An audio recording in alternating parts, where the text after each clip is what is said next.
But this is a song. It's about hope. Somewhere over the rainbow, way out. Sorry.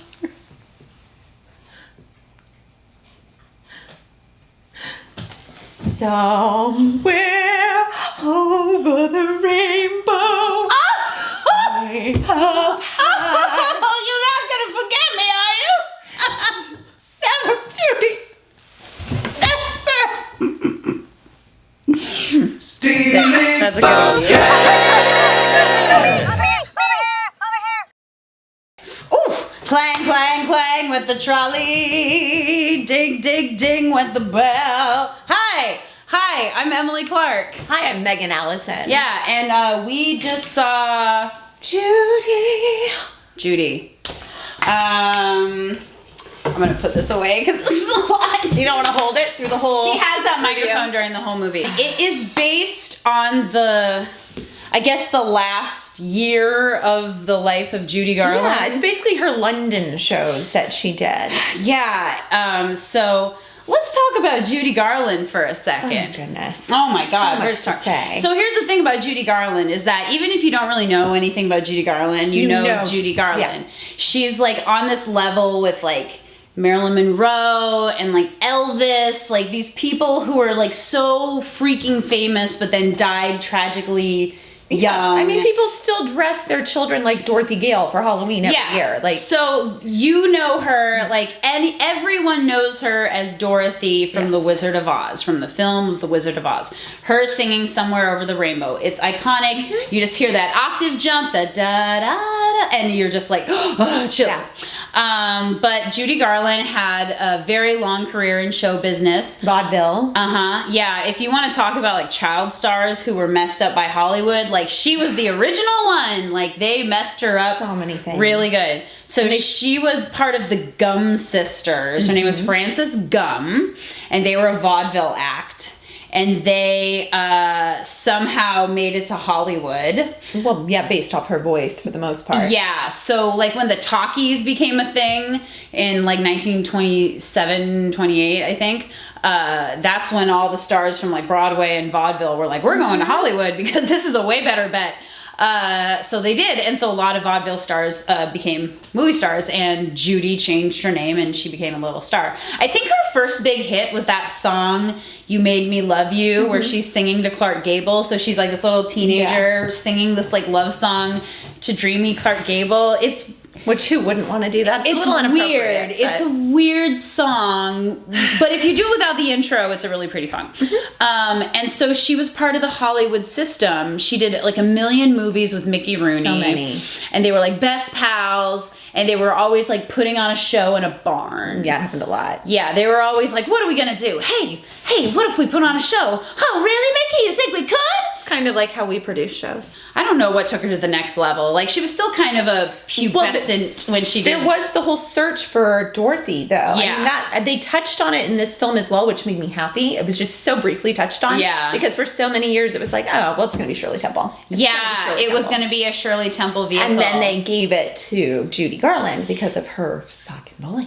So the movie opens with this flashback sequence of Judy kind of being talked down by Louis B. Mayer. Yeah, by Mayer, and he's so creepy. Through the whole thing. All the flashbacks. And he's basically he's being awful to her, but like everyone was awful to her. That was her thing. Yeah. Like the system screwed her up. So like they would give her whole childhood was them giving her pills. Uppers and downers. Yeah. So she would take the uppers to work for 18 hours and then the downers to sleep. Well, and the uppers so she wouldn't eat.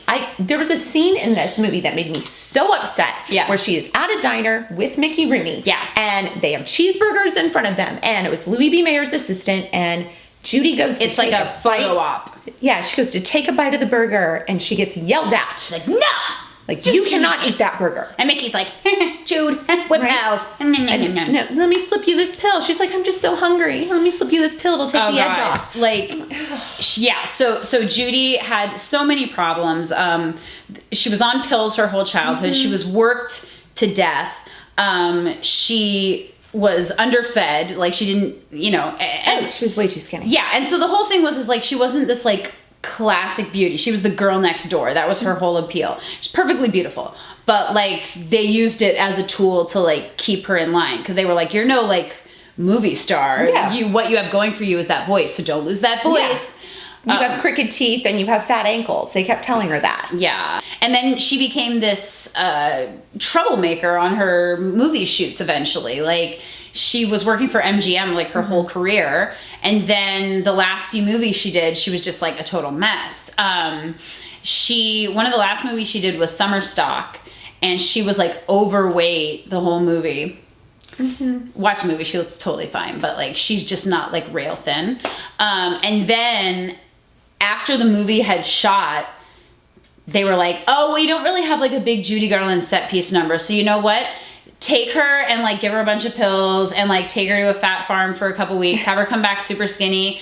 And then they did that, and then they had her come back, and then they filmed the Get Happy sequence, which is iconic. You know, her in the blazer with just like no pants, just tights, and the fedora, and she looks amazing and sounds amazing, but she was like doped out of her mind there. And so it's put like near the end of the movie, but then the scenes after it, she's back to looking like normal. She was a mess. So then MGM let her go, and then she did a couple other movies outside of MGM. The biggest would be A Star Is Born, which is iconic. And then she did Judgment at Nuremberg, which she got an Academy Award nomination for. Yeah. And then after that, she was kind of just this like has-been mess. Yeah. I mean, she was cast in Valley of the Dolls, but they fired her for being so difficult. So she just couldn't get through anything. She was always on pills. She was always drunk, because that's how she lived her whole life. So she had 3 kids. Liza Minnelli is her oldest. And she had 5 husbands. And so Liza Minnelli is an adult when this movie is taking place. She's only in one scene. She's like really toned down Liza. She's not like Mimi, she's just, she kind of does one little like Liza move, but that's it. But then it's mostly about her younger kids. Yeah. Lorna Luft, and what's the younger one? Joe Luft, I think. Yeah, Joey. Yeah. Yeah. So, and Lorna Luft, she's a singer too. Like she performs with Liza all the time. Just not as notable. Yeah. So she's touring around trying to do concerts all the time just to make any money. And she would do those like TV specials all the time. She famously sang Get Happy with Barbra Streisand. Yeah. She did the concert at Carnegie Hall, So anyway, all that lead in, let's talk about the movie. Renee Zellweger. Can we just talk about how transformative she is? She really just kind of was Judy Garland. Yeah. It's crazy. Judy at that time of her life was like very teeny and very like angular and this like caricature of herself. Like she was just like, oh, blah, blah, blah, blah, but the minute she hit that stage, man, on. Yeah, the first big song she does, it was like one continuous cut, like they didn't cut away. It was just like her face, and that was it. That was crazy. You kind of see like how she's like singing, but she's not quite like all there. But no, she was phenomenal. We can also talk about Finn Wittrock.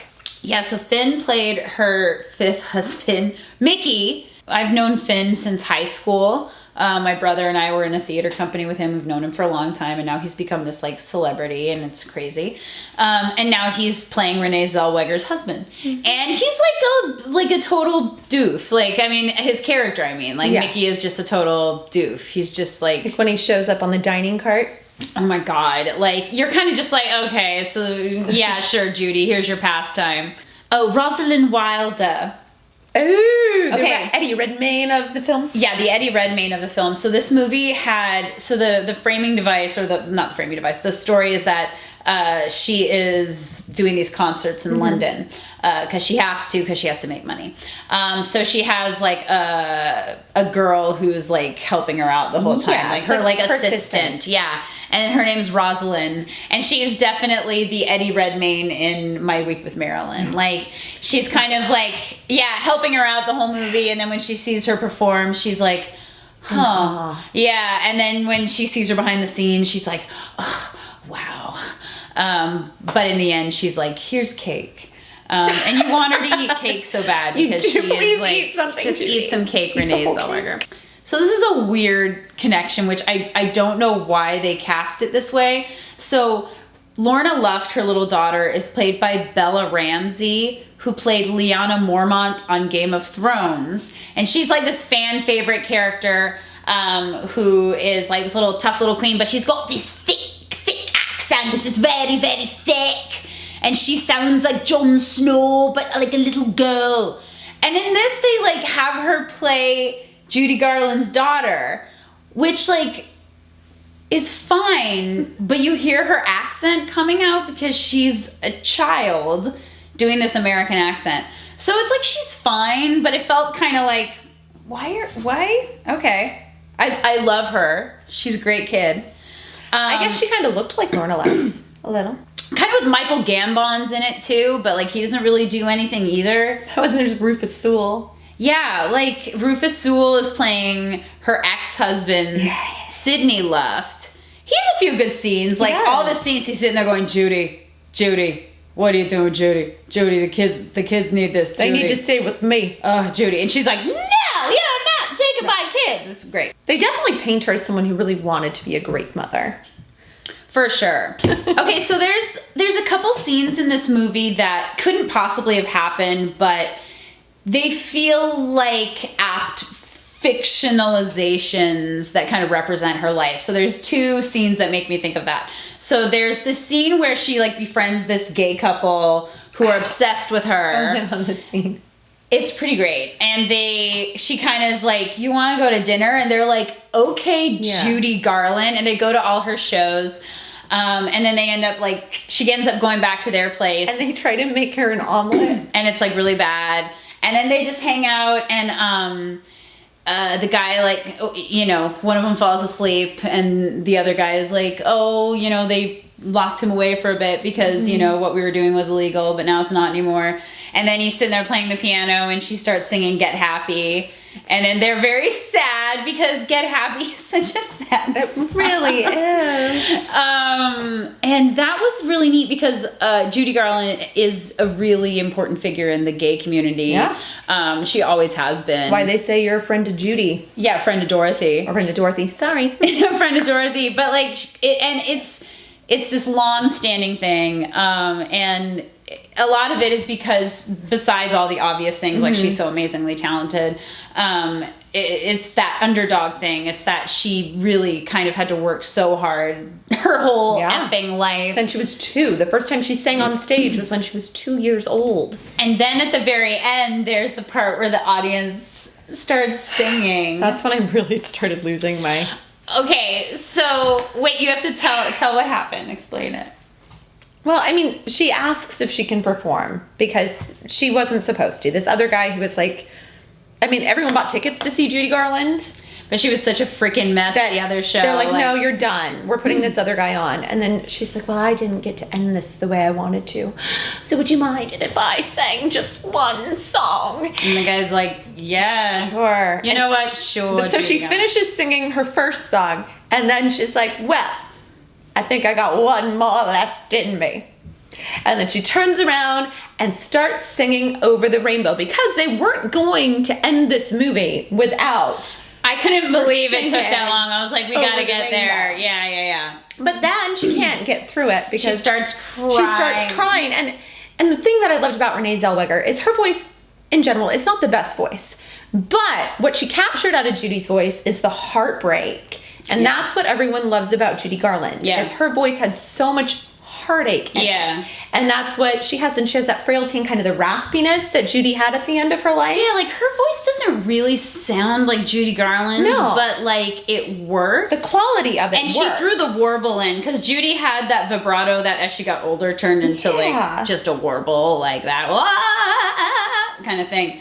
But she's singing it and it's like, she loses it crying and she can't make it through. And she's like, I'm sorry. And then the audience sings it. Well, it's the gay couple. The gay couple start. Yes. And he starts making gay couple. Yeah, he starts singing Somewhere Over the Rainbow, and then the rest of the crowd comes in, and she's like, oh! And she goes, you're wonderful. Yeah. Don't ever forget. Yeah, she's like, you won't forget me, will you? Then it cuts to black, and I'm not kidding, you guys. From somewhere in the crowd, because it cuts to black very quietly, and then a title card appears, but before the title card appears, you hear like the racking heave of a crying woman in the back of the house. It was like it was like that. And then the screen says Judy Garland died 6 months after that. She was 47 years old. Oh goodness. 47. The crowd, you could just hear the I was crying. Oh, I wept driving over here. I couldn't stop crying. It's Hollywood is a messed up place. Hollywood is a messed up place. We haven't gotten much better. No. Skosh, maybe. I don't know that we necessarily like drug all the actors. I don't know. There are moments when I think of like Britney Spears. Like I wonder if this is going to happen to her. I really do. Or Lindsay Lohan. Mm-hmm. All these kids, you know, they're like push. And we say this out of love. So if you're watching, Lindsay, I know you are homegirl. Yeah, right? It's only because we love you. We want you to be okay. But like there's all these, so there's a few flashback scenes where she's like crushing on Mickey Rooney, which is like so weird. I was telling Megan this story earlier where you know, Megan and I both love old movies. My most of my experience with old movies are old movie musicals. Mm-hmm. So my mom, when I was in my tweens, would like come home from Blockbuster and be like, I got an old Mickey and Judy movie. And I remember we were watching one once, and then all of a sudden we're in the middle of watching a minstrel show. It was like Babes on Broadway. Yeah, that is Babes on Broadway. Yeah, and then all of a sudden it was like, hey, we're going to put on a show. And then it's like the most hideous thing you've ever seen. And you're just like, oh, this is awful. That's what old movies were like. It's awful. Not okay. So yeah, Mickey and Judy did that. But, you know, what can I tell you? It was a different time. A lot of people in those old movies did. It's really Let's never do it again, though. Let's never do it again. I was asking Megan earlier what her favorite non-Wizard of Oz Judy Garland film is, and it's the same as mine. Meet me in St. Louis. Meet me at the fair. Because it's the trolley song! And I auditioned for my high school with the trolley song, and I got on the wait list. And then I got in. Take that, Becky. Becky. I love Judy Garland. Her voice doesn't sound like anyone else's voice. It doesn't. It's an iconic voice. The only person who her voice sounds like is Liza. Oh, for sure. Liza is like this cartoon version of Judy Garland. Yeah. Like Liza is crazy. I adore Liza Minnelli. Yes. But yeah, Liza is like Judy on 211. Well, and like, Judy kind of was on crack, but Judy on a lot more crack. Well, and Liza was on crack. Liza went through a lot of stuff in the 70s. Let me she tell you. Did. And the 80s. If you're wanting like a camp-tastic adventure, this is not a camp-tastic adventure. And it's based on the play End of the Rainbow. True. Didn't they make a TV movie version of that like I think so. 6 years ago? Or maybe longer? Who was in it? I feel like there's just in general been some Judy Garland TV movies. For like sure. Lifetime movies or something. That one was not a Lifetime one though. That one actually won Emmys. Damn it. But because trust me, you know me, I would know my Lifetime. My Lifetime movies. But yeah. The unauthorized Judy Garland biography. God. With no actual songs. There's like one number she has. Oh, when she does the trolley song, that she has like showgirls in the background. Cute. Yeah. But that's it. The rest of it is very much like her with that old 60s microphone, 70s microphone being like, oh, I love you all. You know, and that's great. It's really neat. Went to like a 4:30 show on a Tuesday, so it was the crowd of a certain age, let's say. That's a nice way of putting it. Although I did see like a parent with like little kids like leave like 3/4 of the way through, and I was like, child's not gonna I was like, yeah, what did you think this was? I think it was like Return to Oz, which BT dubs, don't take a child to that either. No, that's a tough one. So I think that the crowd was very much aware of who she was. Although, you know, when they had like the she died at 47 thing at the end, there were quite a few people who were like, God. You know, there were quite a few times during the movie when someone would say something shitty to her in a flashback where I would just go, yeah, I had that reaction too. Oof. Like Mayor. He did that thing where he like touched her heart and he's like, here. And he's like, you want to swim? You come to my beach house anytime. It was creepy. Ugh.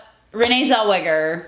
Oscar winner. I think she's gotta, well, she's gonna get nominated. Well, yeah. Well, I mean, she's already an Oscar winner, but she's gonna get nominated and likely win. She's a multiple nominee. She's only won one, right? For Cold Mountain, she won. Cold Mountain. Yeah. Does anyone even remember Cold Mountain? I actually do. I mean, I remember my favorite performance of hers. I feel like they gave it to her because she should have had it for Chicago. She was so good in Chicago. But they're like, well, we screwed that one up, so here you go. Well, this is the one that she really deserves it for. Yeah. And she's been on hiatus for a minute, man. Never. Like, we haven't seen her in a while. I mean, I know she's done something. There was one film I heard that they pulled that she was in. She doesn't have brown eyes, right? She has blue eyes, right? She has big brown eyes in this movie because Judy Garland has brown eyes. No, she has I big don't brown. know. I don't think she has brown eyes.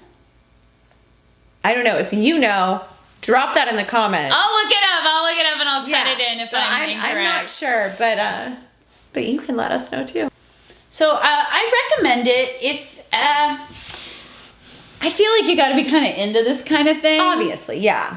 I feel like it's not enough of a full biography of her life to interest the Gen Pop, or just like educate you about her life. That's you know, true. I feel like you have to kind of know at least a passing True Hollywood Story like version of her life to get it, which I obviously do. Me too, yeah. There were quite a few True Hollywood stories about her back in the day. But people are like, oh, the Dorothy girl, she had like a really sad life.